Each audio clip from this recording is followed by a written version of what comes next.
Müslümanlar olarak bir Kurban Bayramı'na daha kavuşmanın sevincini yaşıyoruz.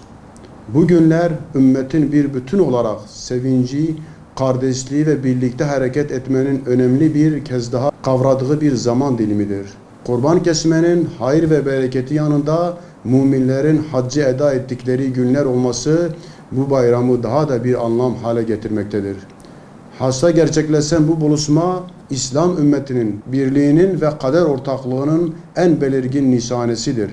Allah için bir araya gelen bu müminler Beytullah'ın etrafında dönerek gerçekleştirdikleri tavaf ile adeta bir mahşer provasını icra etmektedir. Ve topyekun bir tövbe ile Yüce Allah'a iltica etmek istemektedirler. Bu yöneliş ve niyaz durumu Müslümanların yeniden dirilişine ve birbirlerinin kardeşi olduklarına dair ilahi emri somut bir şekilde yaşamaktadırlar.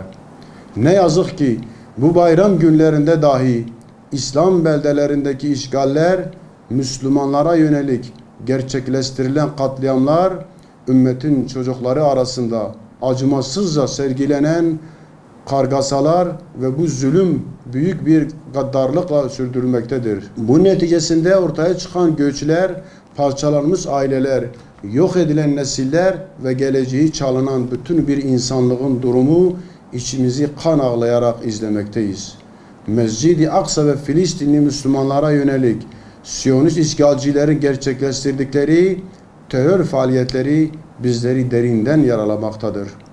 Hakeza Suriye, Yemen, Arakan ve diğer İslam beldelerinde sistematik hale getirilmiş olan zulümler, katliamlar ve muhaceratlar Müslümanları sindirmeye yönelik operasyonlar olarak karşımıza çıkmaktadır. Ancak bu ser odaklarının esas korkusu da birlikte hareket etme özleminde olan ümmetin çocuklarının bu bayramlarda bir araya gelme ve kardeşliklerini birbirlerine hatırlatma bilincidir.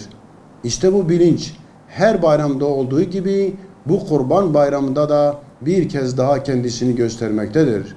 Müminlerin kardeşlerini pekiştirdikleri, aralarındaki çekişme ve ihtilafları ayakların altına aldıkları, tövbe ve istiğfarla Allah'a yöneldikleri ve kurban keserek Allah'ın emrini bir kez daha sevinçle yerine getirme bahtiyarlığını yaşadıkları günlerdir.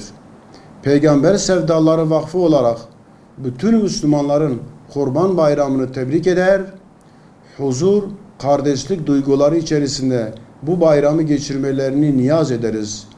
Hacca giden kardeşlerimizin ailelerine sağ salim bir şekilde dönmelerini, yolculuk ve amellerinin bereketli geçmesini, haçların makul olmasını ve arzulayan bütün müminlere bu yolculuğun nasip olmasını Yüce Allah'tan temenni ederiz.